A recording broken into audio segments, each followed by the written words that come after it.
So far, we have been providing the u.lab as a deep learning space for you. Starting next week, once this course is ending, you will be exactly in the same role we are in right now in providing, if you choose to do so, this kind of space for others and for yourself. So what I would like to do in this clip is to share with you the 13 tools that we have been using over the course of the last few weeks and that helped us to create this kind of learning environment for you, so you can use the same tools and apply them to the context of life and work you're operating in. Number one, 4 levels of listening. So we introduced that early on, as you know, just a simple distinction, and then you practiced, many of you did, the self-assessment tool, and many of you were surprised kind of how quickly kind of this simple reflection practice, if really applied, can help you to navigate your own level of listening in a much more intentional way. Number 2, empathy work.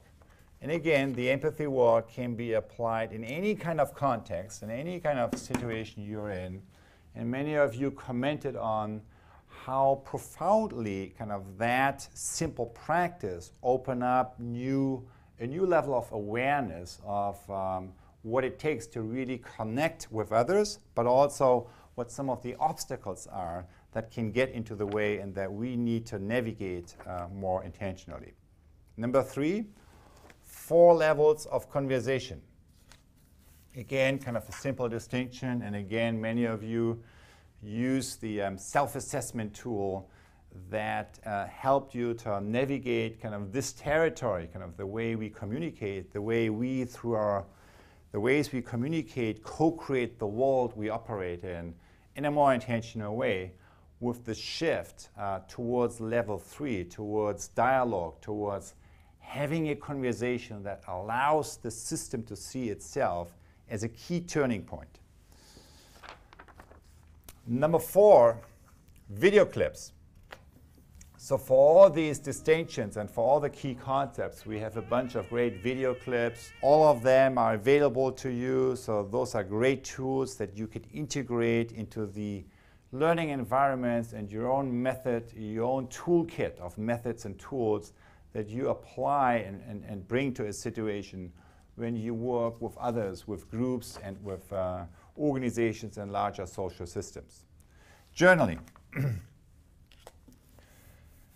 So journaling is a key reflective practice. I love journaling because there's very little resistance, even kind of when sometimes if you would jump right into a meditative practice, a number of people would resist. If you use journaling, there's very kind of this kind of reflective writing, there's very little resistance against that, almost none.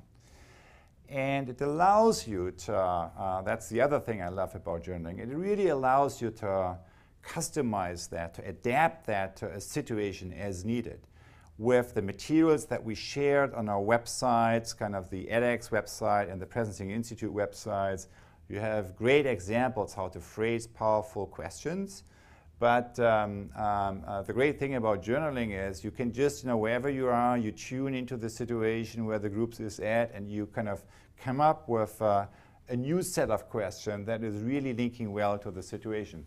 Very flexible, very usable to whatever the situation is calling for. Then moments of mindfulness. What is a moment of mindfulness? It's kind of intentional stillness that allows us to let go of everything that isn't essential and place our attention on that what is essential. And this capacity and kind of these sets of practices is another kind of key method and tool that more and more people pick up, and that kind of in this course, in the u.lab, we gave you a few examples from which you maybe want to pick 1 or 2 things that you introduce into your own practice. Stepping into the field of the future. You remember kind of this one that we did in the second live session, the journaling, and then stepping into the future and more journaling.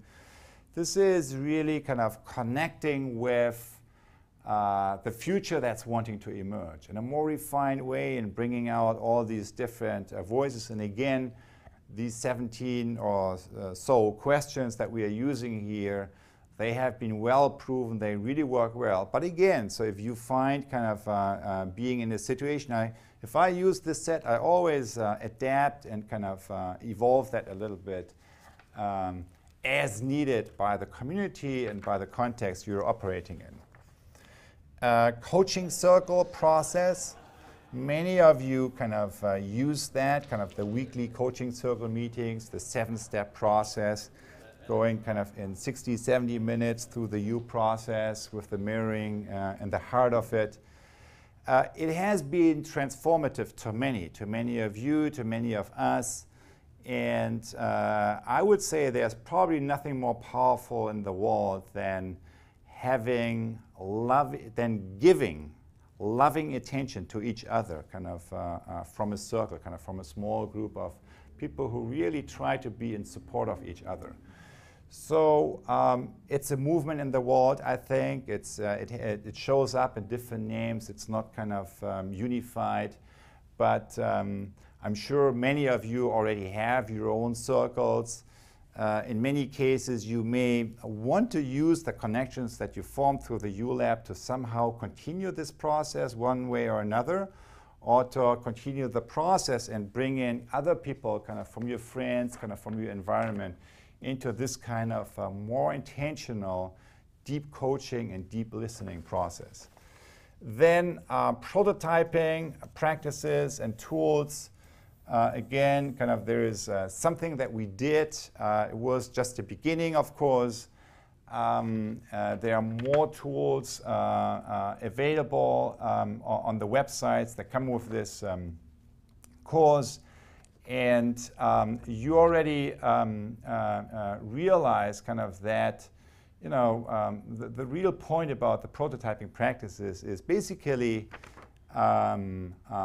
give people permission to create a safe environment where it's okay to fail early to learn quickly, and kind of create environments that are really in support of that learning by doing process and approach. We had a bunch of key concepts that were kind of the underpinning of this, the iceberg model, really the distinction between surface level and deep systemic causes and what really are they. The U model, of course, as a core process that allows us to organize around something that isn't quite there yet, to organize around something that's about to emerge, where we move into the sensing, the co-sensing, and the co-creating.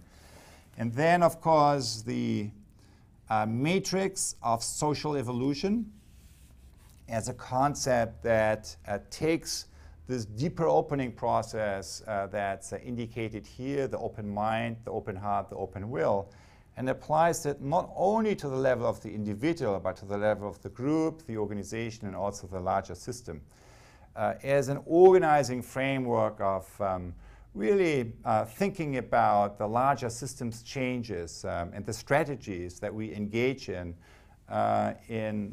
profound institutional change that many of us are involved in or aspire to be involved in. And then at the root of that, kind of you have something that that I believe happens to be probably the most important leadership capacity in this century: holding the space. Holding the space for ourselves, but also holding the space for others to go through this journey, of opening up, of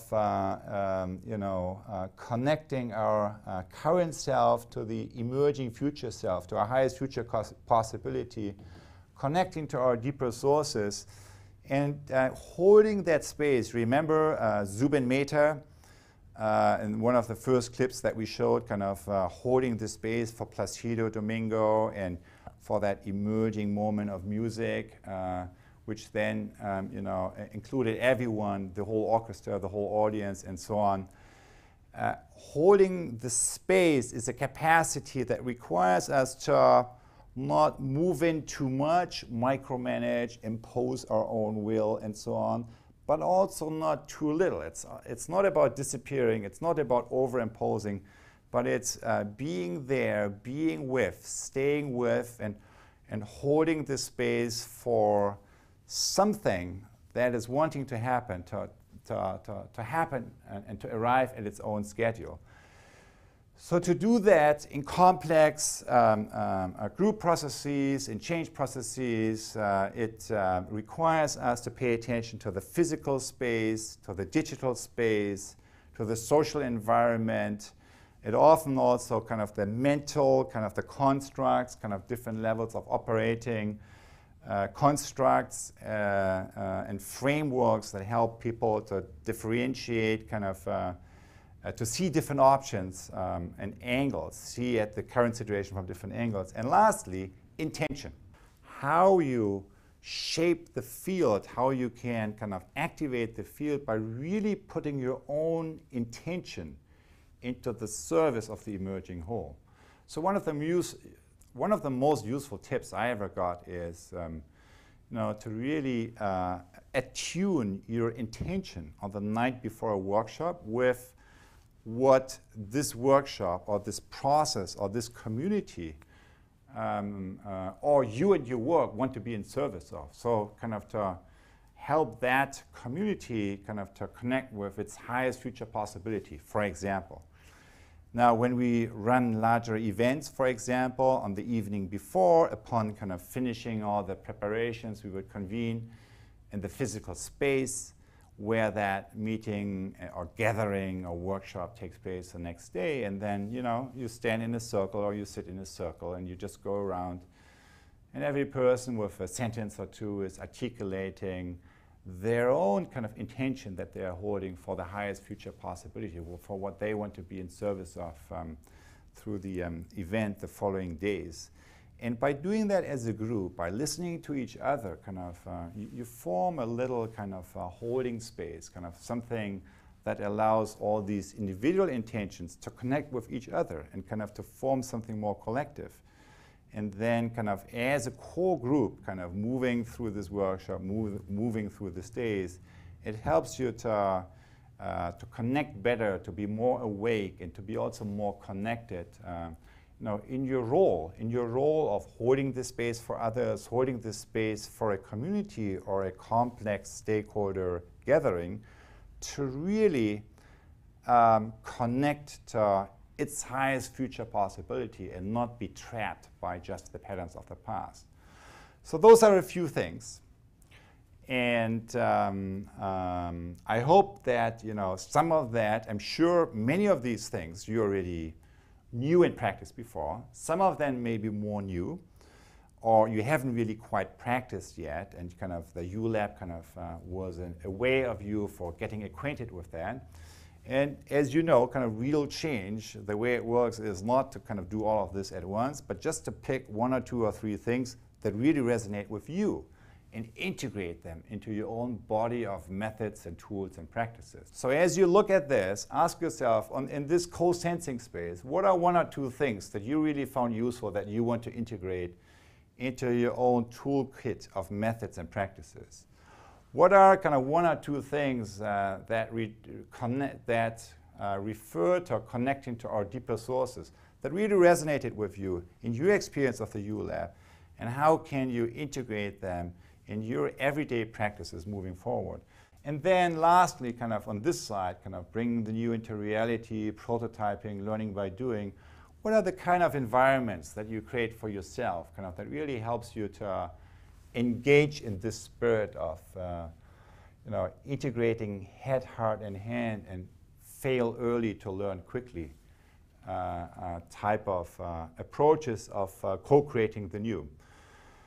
So with that, we close this wrap up, and the bottom line is really simple. Kind of pick two or three things that really resonated with you, and try to practice them on a ideally daily level, as you move forward and slowly evolve your own toolkit in terms of how you operate in doing the kind of change work that you want to be in service of.